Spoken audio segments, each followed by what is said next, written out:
A revolution is happening in Hollywood. No longer do you need the budgets of the big producers. Do you need someone sitting inside of a director's office or a big streamer greenlighting your production? You can now go out and make the next blockbuster movie, the next great film yourself. And you can do it as an indie author. You can turn your book into a movie.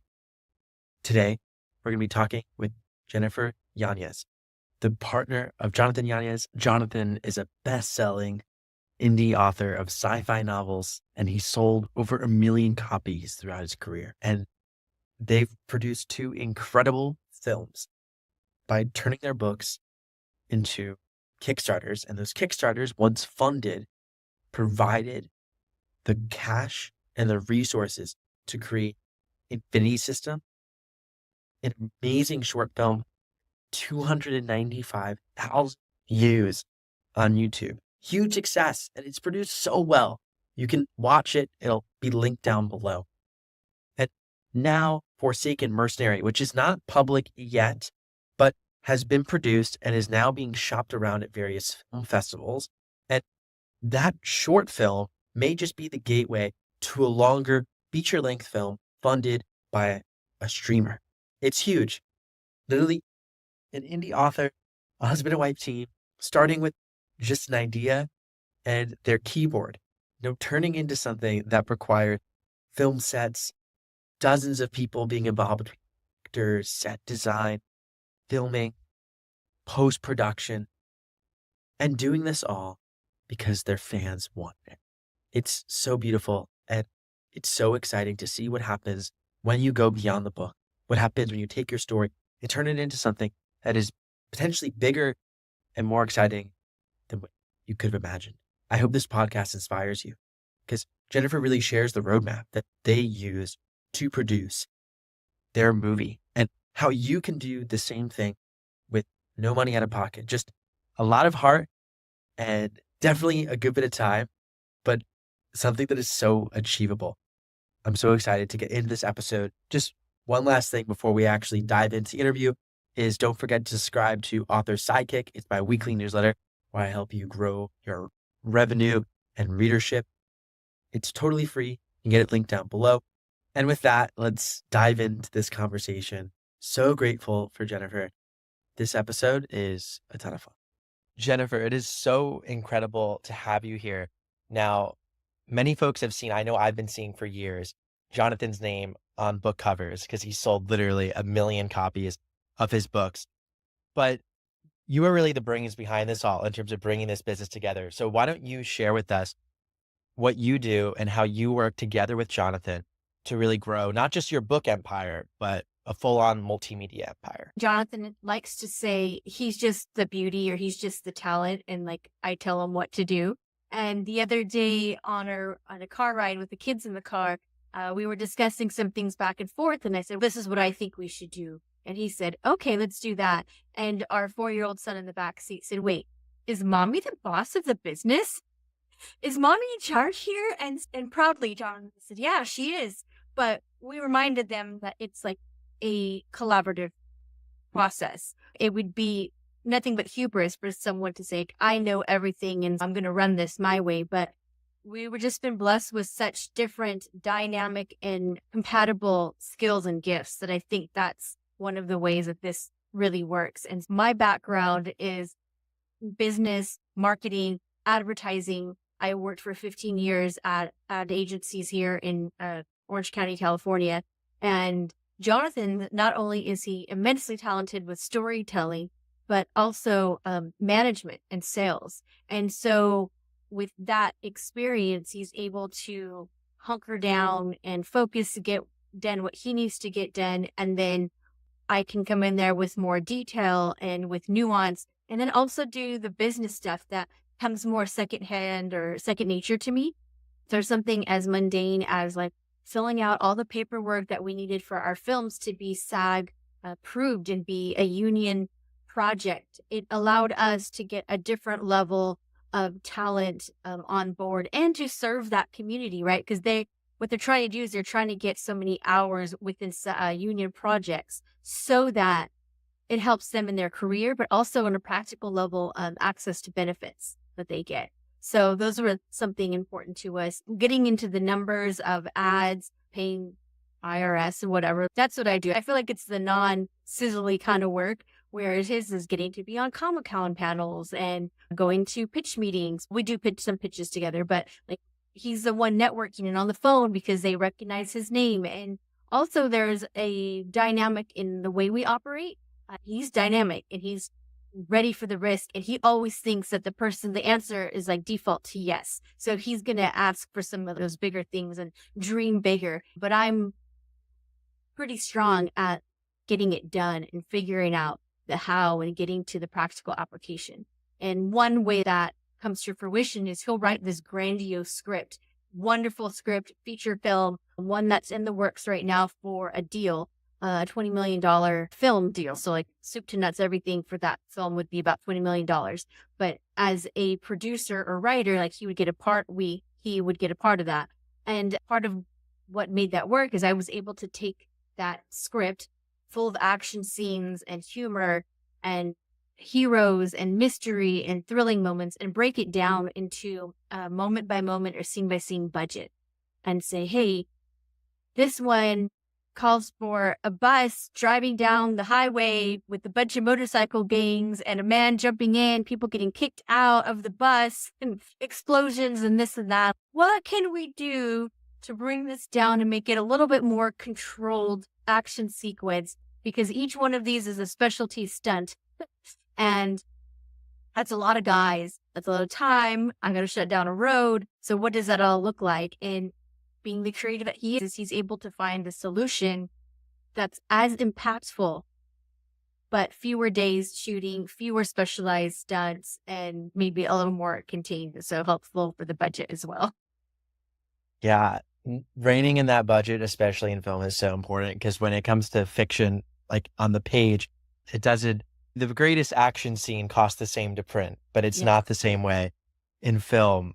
Now, I'm super excited to dive into your experience, not only working with Hollywood, but also producing your own films, which are incredible, by the way. And they're the big one that has come out, Infinity System, which has done incredible. I was like 300,000 views is like incredible on something.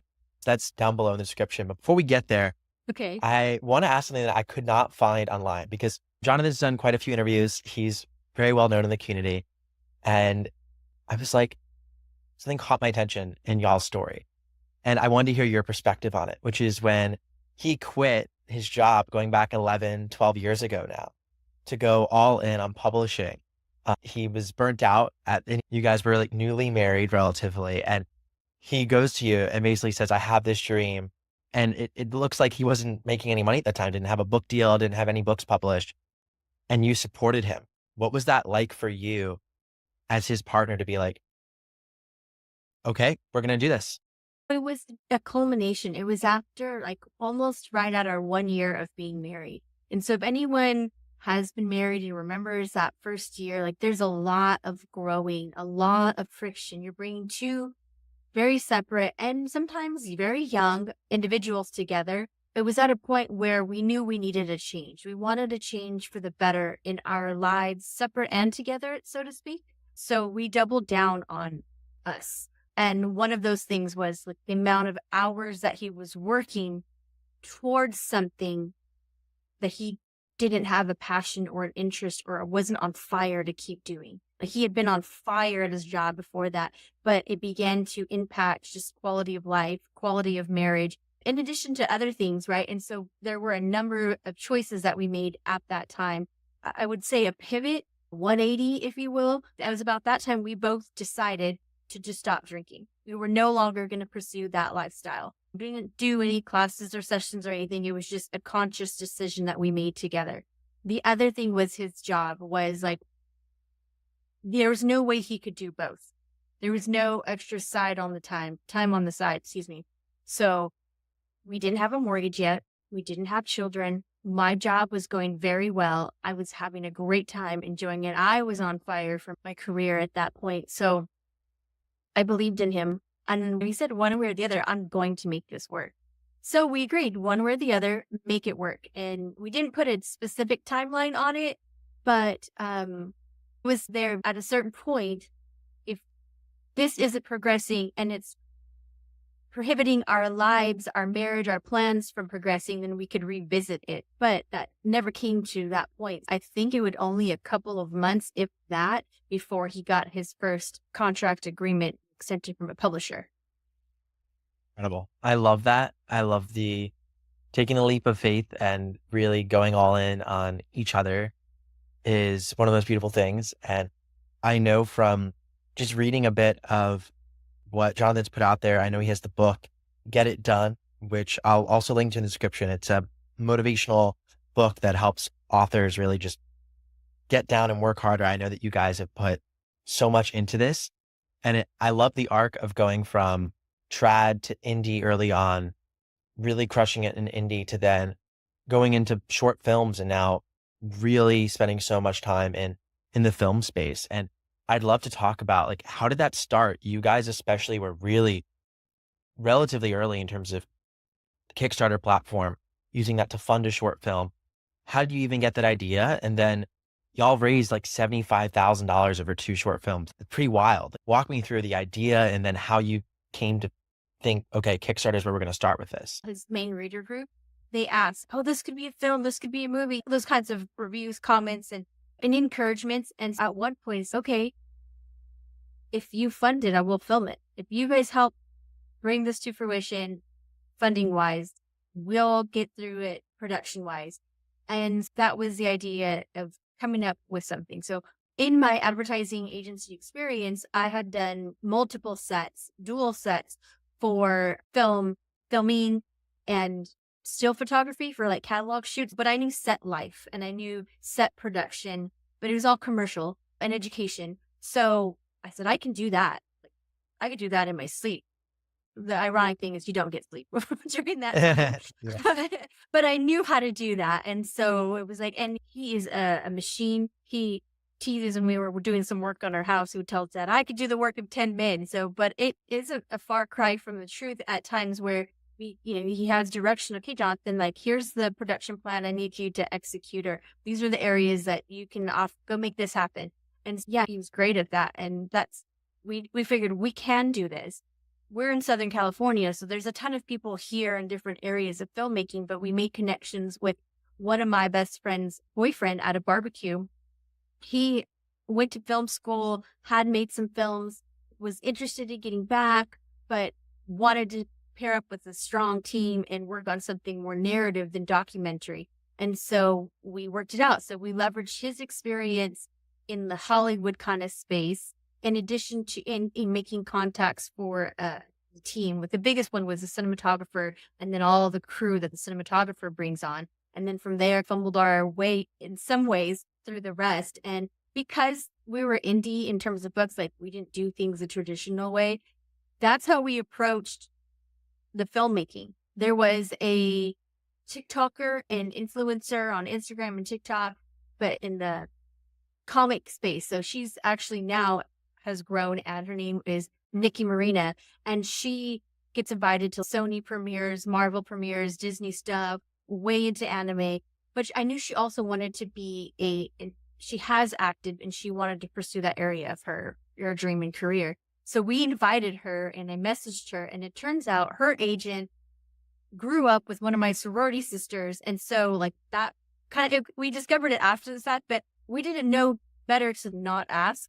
So of course we asked, and we just put together a cast and a crew and filmed, and like there was all kinds of levels of craziness that we have encountered, but it's to keep going and to know it's not a matter of like, how are we going to get through this? We have to find a way to get through this, right? You got 40 people plus on set today, ready to film. If your head of makeup gets COVID and you have to send them home, you figure out a way to get everybody camera ready without losing the quality that you need to capture on camera. And you just figure it out and keep going. The idea to fund it came from the readers themselves of, we want this film. And Jonathan said, if you fund it, we'll make it.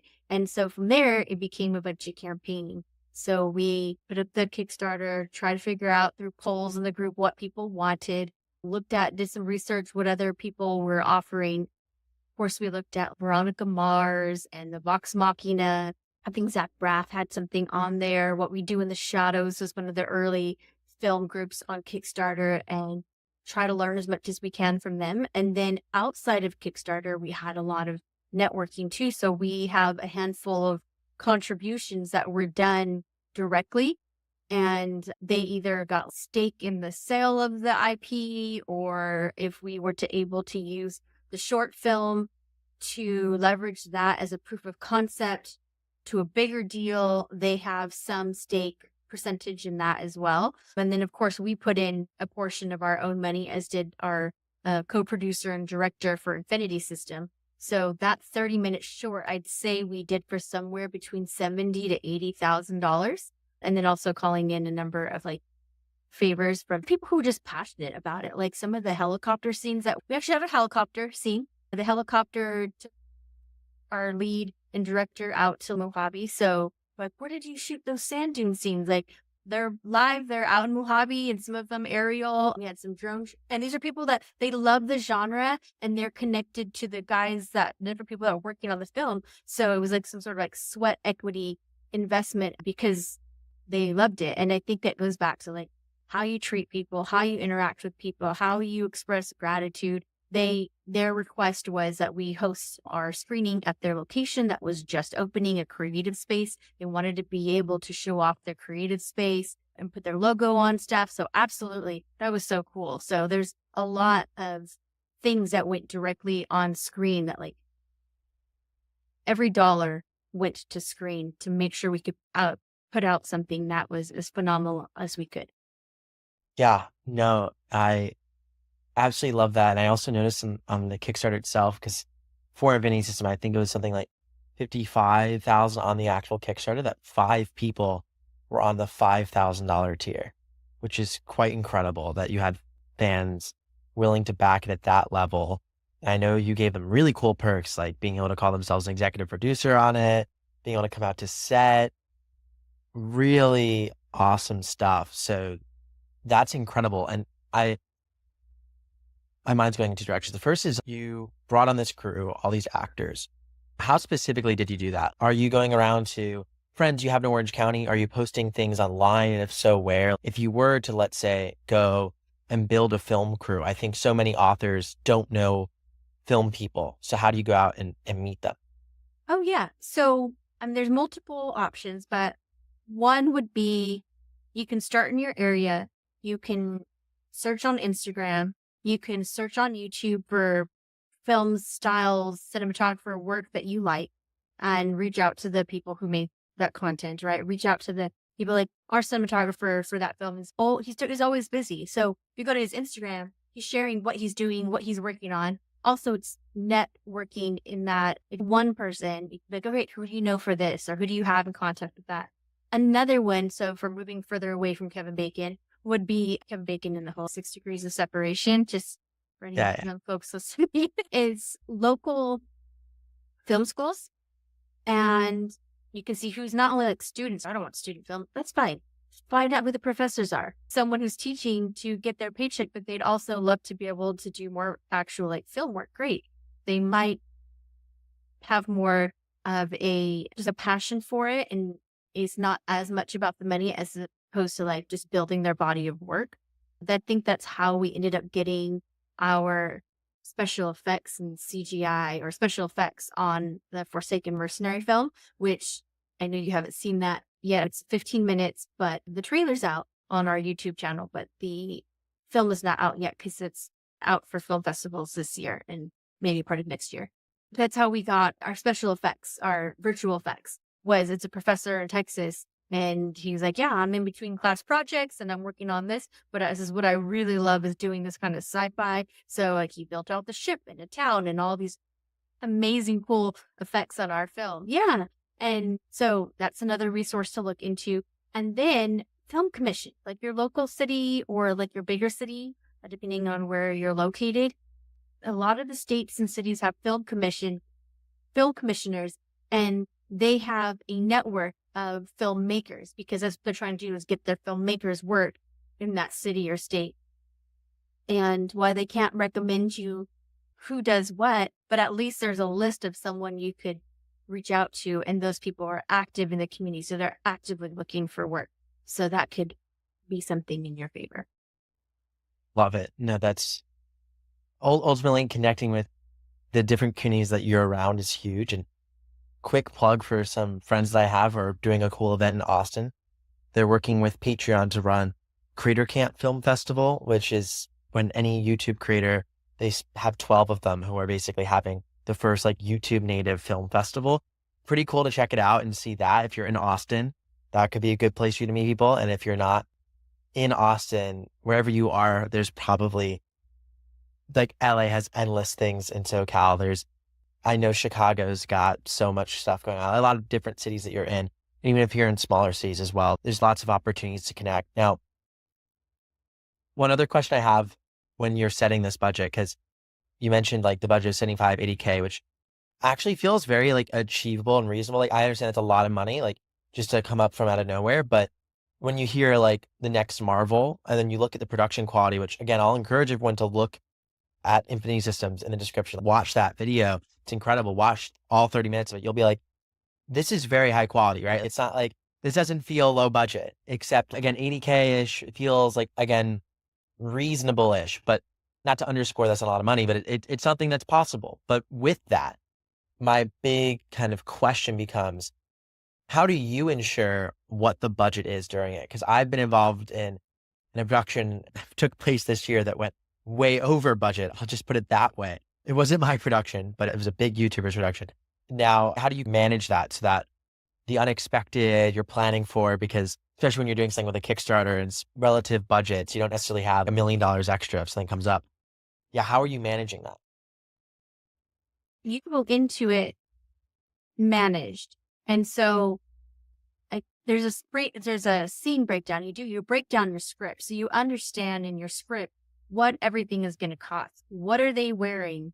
When do they change? How much you're allocating to their clothes? How many people on set per day? How many hair and makeup do you need to get them ready for each scene? So like we've got 8 people. Great. Are all 8 people on camera at once? Or so do I need, how many hair and makeup do I need for that? Or do I just need 2 people so I can have hair and makeup? I can stagger them in and layer them in. So now I only have to account for the 2 hair and makeup per day. Wardrobe, same thing, go by department, what you need to get everything executed. And then you have to take your scenes and put them into shooting order. So we figure out which scenes are being filmed when.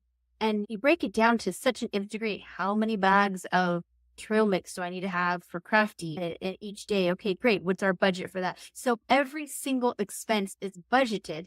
And then you add a 5 to 10% contingency to the bottom line. So that way, when those things came up, and it's not if things are going to come up, it's when things are going to come up, because inevitably they are. You have so many moving parts. There's absolutely going to be something that changes. And that we, on our Infinity, nope, the other one, Forsaken Mercenary, we were filming. We had everything sorted out with the location. So we thought. And when we were moving, first day of shooting, we moved, getting ready to go to the next night was going to be a night shoot. Tuesday night was going to be a night shoot. And there's going to be some fake guns, right? We're sci-fi. We have to have blasters. It turns out the people who had given us permission to shoot on their property shared a quad outside area with some other entities. And those entities said, oh, heck no, you cannot shoot here. / the police come by here. If you don't have a permit for this specifically, then you cannot shoot here. And that became a major problem. We had to move set where we were going to be filming that night and improvise, which we didn't have our art team set up for. So they had to change up what they were going to do on the fly. And then in addition, while all that's going on, everyone's eating dinner. And I'm on the phone and in my email, going up to the city head to beg, plead, offer them a role. I'll put your kid in the film, like whatever you want. They said no. So I had to call some guys that we had scouted their locations and see if they had anything available, find out, get pictures from them. So that way our art team can figure out what they were going to do to dress that set on the fly like that with less than 24 hours notice.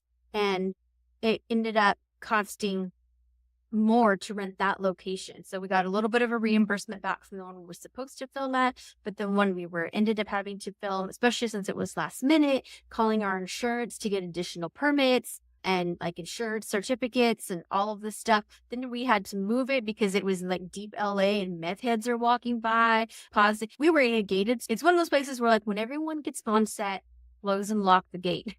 But we made it work, and it could have very much so blown our budget, but we moved some things around, had some negotiation, and we said, okay, we have the contingency to take this on. Like we can't not film tomorrow night. We have people coming in. We had an actor, we flew him in from Georgia. He's been in a ton of stuff. He was just in Bad Boys 4. He was in Jumanji 1 and 2 for sure.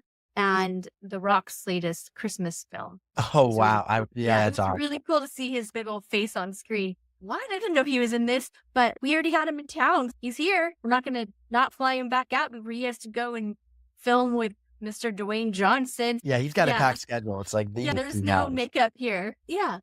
You make sure, you budget it, and then that's part of producing. Someone's, I don't know where this money. Yes, you have to know where that money went. Everybody that you assign to spend, you give them a budget. Make it work within this budget. I've researched, and I know that you can execute this within this budget. And if you're not, that means you're not doing like your job properly. Like you're not doing due diligence. I need you to work a little bit harder to achieve this. Of course, all said with love and grace. But yeah, we didn't like willy-nilly make up budget line items. We researched it and had expectations. Yeah, no, for sure. So cool. I love like that last minute problem solving. There's sometimes like those moments of like good stress in a sense, because it's like, when you look back at it, it's, oh wow, that was a moment. And in the middle of it, you're like, you're not even thinking, you just got to figure it out. That is amazing. Now, you mentioned starting this whole venture into film. It was really fan driven, which I love that. Like, I love that it was like, okay, yeah, they want to do this. Like, we'll figure it out. Like that, we're here to serve our readers. Now, you do Infinity Systems, Forsaken Mercenary. I know Jonathan's doing writing screenplays behind the scenes. You guys are getting these things. I know part of the strategy too is to try and create these shorter films to try and get them option produced, which seems like it's now happening for y'all, 2 streamers, which is incredible. It seemed like something started out with like literally just a fan wanting some film and you guys serving that. And now it feels like you're building this bigger empire. Where do you see that going? And maybe even more aptly, how do you see like other indie authors in this broader space of self-publishing interacting with film? Because you guys are certainly at the forefront of this. I get so excited when I think of all the possibilities to come, not just for us, but for all the other indies who are operating at like a professional level. There's two things on that. Well, one, for us, we want to do more of the same, but bigger. So instead of relying on this company that we're working with to get the funds, we want to have that relationship to the funders and the investors so that we can have more creative control and more control over what's next on the slate. And it's not that, I want to take all of Jonathan's books and turn them into film. Like all of them are not film worthy, right? As anyone who's written like that many books, there's like some that are just knocking out of the park and they have this amazing fandom, and some that could be iterated or you can use nuggets, but also to bring on and be the conduit, the sort of connector of good content and doing it in a sort of indie way, like a mini major style, like an A24, where there's no lack in amazing storytelling and character development, and it just stories that like take you through this roller coaster of an emotional adventure, but leave you on the other side just feeling better for having gone through it. That's what we want to do more of. And so that's like what it is for us. But part of that is being able to show indies, like, you didn't wait for someone to give you permission to publish your book. Why wait for permission for someone to make your film? And I cannot express how simple it would be for someone in a contained storyline to execute this. I don't take for granted my background and my skill set and my gifts. So I'm not saying, anyone can do this, because I tried writing. I've gotten like Amazon bestsellers and all that stuff under a pen name. I get it. It just takes so much effort. So that probably is what it's like for someone who's a storyteller and a writer. I can write stories all day.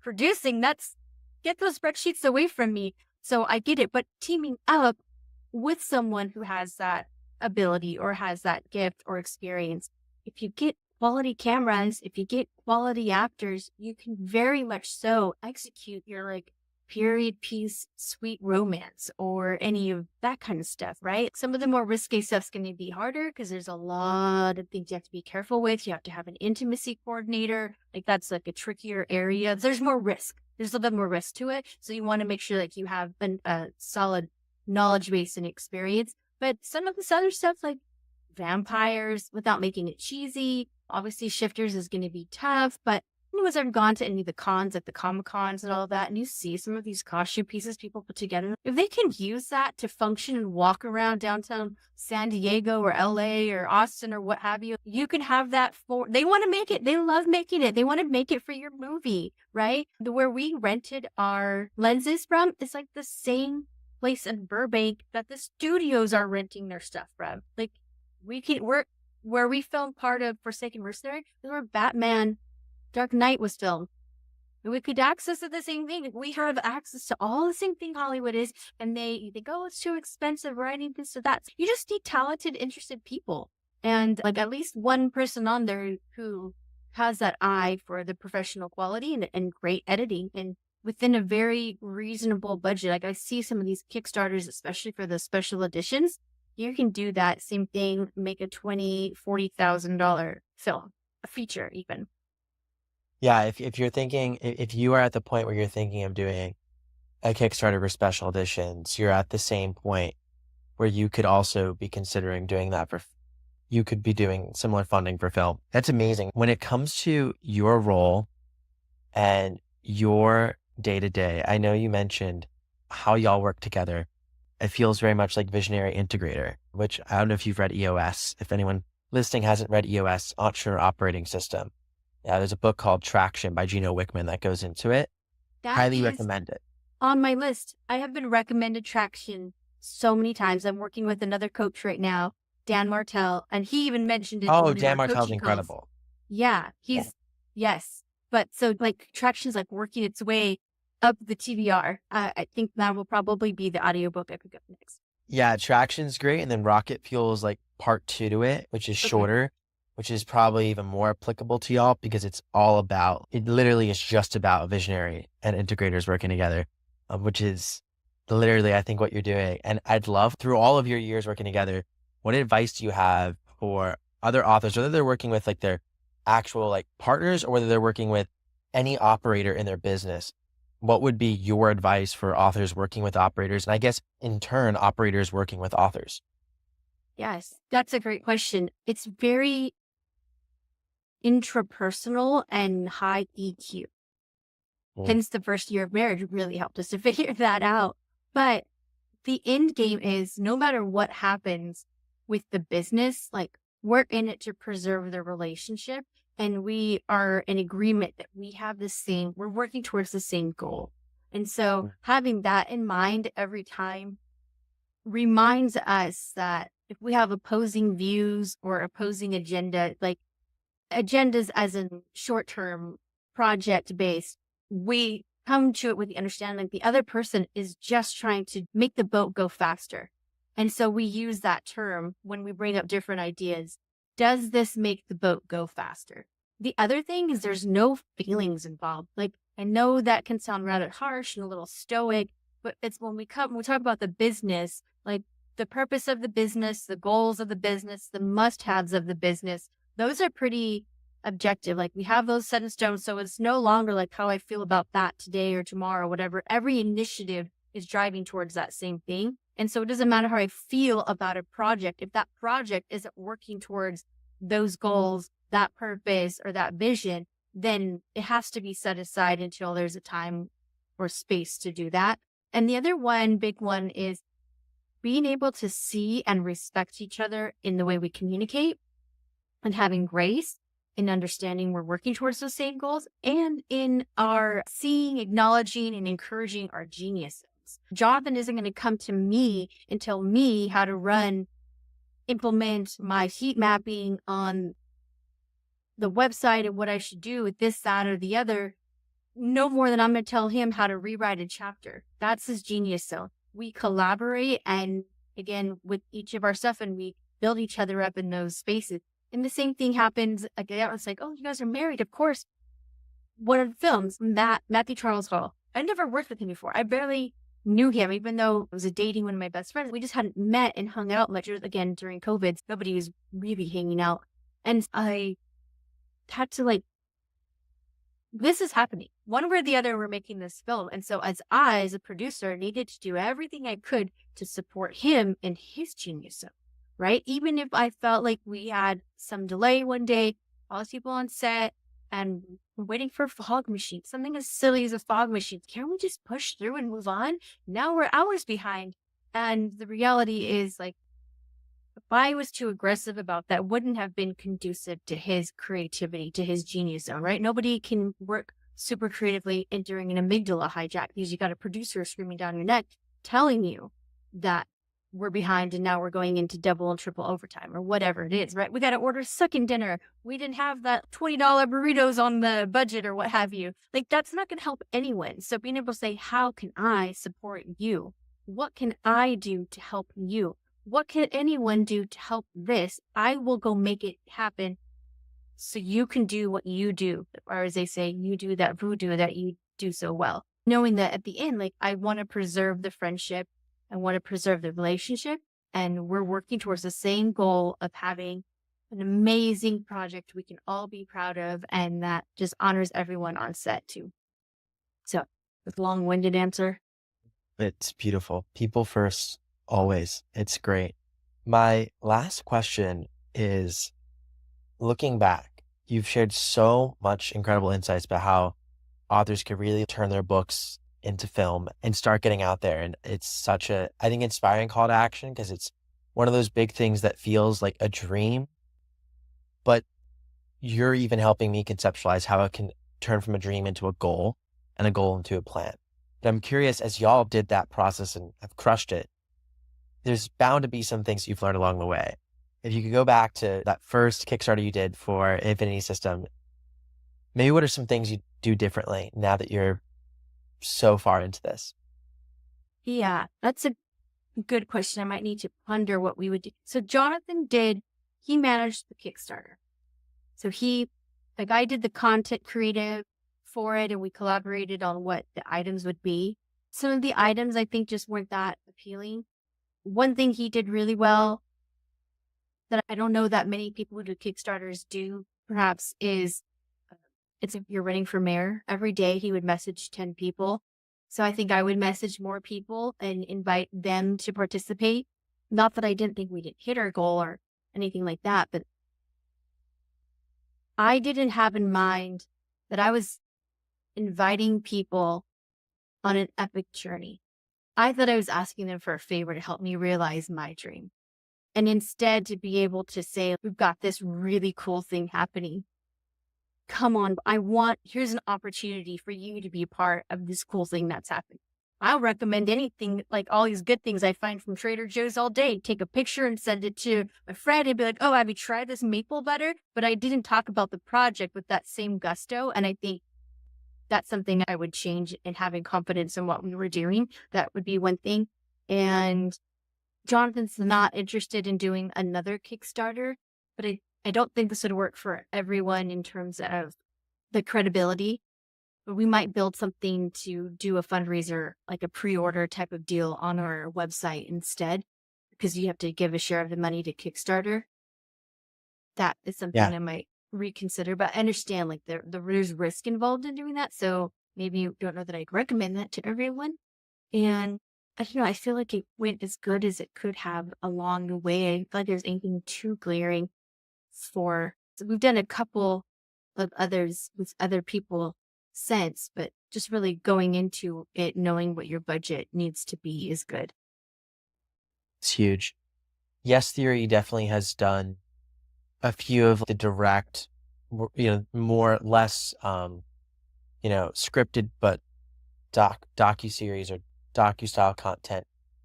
But they've also had high budget videos that they've funded direct to their website. And I know one of their models was pay what you want for one of their documentaries that was like uncovering Mayan ruins. It was pretty cool. And it was like pay what you want, but a minimum of like X dollars to access it.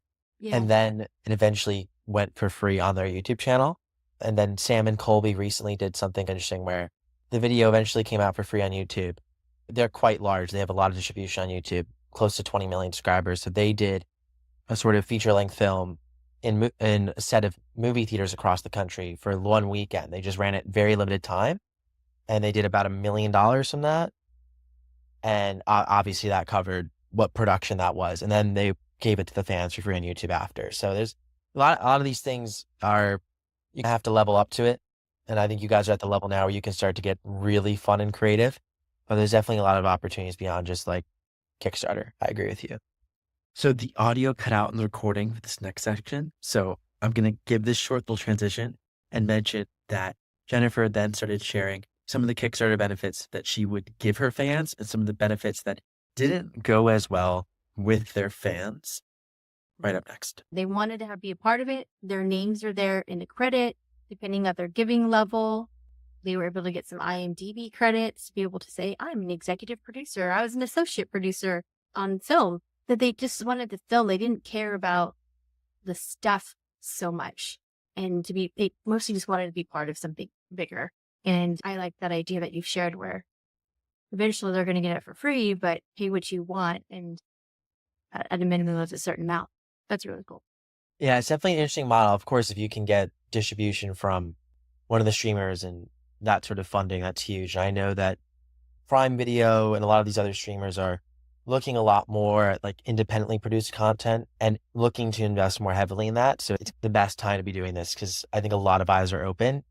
The work y'all are doing is opening eyes, and it's very exciting times ahead. So I'm so grateful for you coming on the podcast. I'd love for you to share where we can find you and Jonathan's work. Like I said, an Infinity System will be linked down below in the description, but please share this wherever we can find you online, where we can read your stories and more. Yeah, the biggest thing would be following us on Instagram. So you can do author Jynafer Yanez or Yanez, Yanez, or you can find me at Jynafer, JYNAFER_Rose on Instagram. And that's where we post updates or what we're doing. So depending on what you're interested in, if you want the more fun sizzle stuff and the stories, definitely follow Jonathan. For more of like chill behind the scenes, what's going on, day-to-day life kind of stuff, you can follow me as well. And we're both very open to anyone reaching out and messaging us. We do respond to the messages because people always say, oh, remember me when? Like, I want to remember you now. It's all about the people, right? Like no man is an island. And so we're very happy to connect with folks if they reach out on Instagram. Y'all are so sweet. I'm so excited for what's to come. Can't wait to see the next mega blockbuster written by Jonathan and produced and managed and everything made possible by you. So I know that future is not too far away. Thank you so much. Yeah, we're just excited to give back and share all of our experience there with the world we grew up in of this nation here. No, it means the world. Thank you. Thank you so much. And that's it for this podcast episode. I'll be back next week with another episode on how to sell at events. And I also have a very special episode coming up where I visited David for Gut's headquarters, the Scare Mail HQ, and show you it live.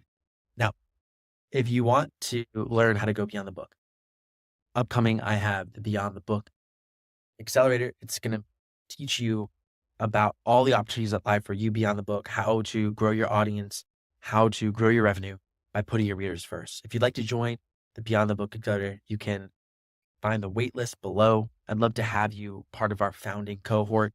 And if you ever need my help, if you have any questions for me, if you're doing something exciting and going beyond the book, I want to hear from you. So don't be shy. Email me, DM me, whatever it takes, get a hold of me. I'd love to talk with you. I'd love to learn what you're doing. Please let me know any guests you want to bring onto the podcast, because I'd love to reach out to them. If you know them, even better.